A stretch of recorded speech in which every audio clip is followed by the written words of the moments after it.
Kung naghahanap ka ng gaming phone magmula 5K hanggang 6K ay nasa tamang video ka. Dahil itong apat na ire-recommend namin ay may pinakamalakas na chipset ngayong 4th quarter ng 2024. Unahin natin ang Itel RS4. Naka 6.56-inch IPS LCD 120Hz refresh rate at 269 ppi. Naka Helio G99 Ultimate 8GB RAM, 128GB storage at expandable hanggang 1TB at naka Android 13. May 50MP main camera, 5000mAh battery at 45W charger. Sulit ang Itel RS4 kung naghahanap ka ng budget-friendly na phone para sa casual gaming at everyday task. At ang 45W charger ay bihira para sa ganitong price range. May SRP na 5,272 pesos. Ang susunod naman ay ang Infinix Hot 40 Pro. Naka 6.78-inch IPS LCD 120Hz refresh rate, 396 ppi at 500 nits. Naka Helio G99 8GB RAM, 256GB storage at expandable hanggang 1TB. May 108MP main camera at 32MP front camera. Idagdag mo pa dyan ang high-res audio, 5000mAh battery at 33W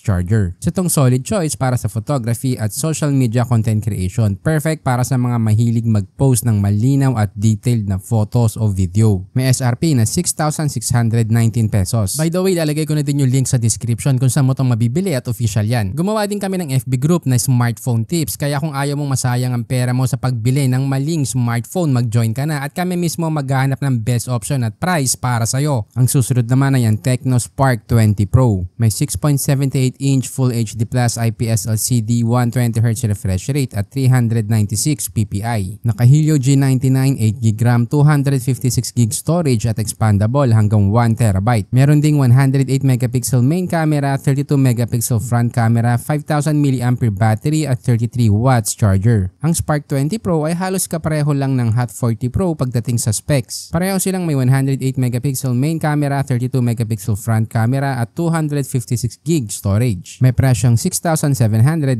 pesos. Andyan din ang Itel P55 5G. May 6.6-inch IPS LCD 90Hz refresh rate at 267 ppi. Idagdag mo pang Dimensity 6080, 6GB RAM, 128GB storage, expandable hanggang 1TB at naka Android 13. May 50MP main camera, 5000mAh battery at 18W charger. Kung kailangan mo ng 5G connectivity sa pinakamurang presyo, pwede mo itong idagdag sa mga pagpipilian mo. May SRP na 5,899 pesos. Ngayon, ano nga ba ang dapat mong bilhin? Well, depende yan sa pangangailangan mo. Kung casual gaming at multitasking ang hanap mo, maganda ang Itel RS4 dahil sa presyo at mabilis na charging. Para naman sa mga gamer at content creator at the same time, ang Infinix Hot 40 Pro at Tecno Spark 20 Pro ang bagay sa'yo. Dahil yan sa 108MP main camera at malaking storage. At kung ang focus mo naman ay mabilis na internet, ang Itel P55 5G ang best option. Perfect for online gaming at streaming. Ginawa ko nga pala ang TechYouKnow dahil sa dami ng smartphones na lumalabas ngayon, napakahirap nang mamili. Kaya dito sa channel kami mismo ang nagre-research para malaman kung anong device ang pinakasulit para sa budget mo. Pero para makagawa pa kami ng ganitong content, kailangan din namin ng suporta mo, kaya huwag kalimutang mag-subscribe, i-like at i-share ang ating video.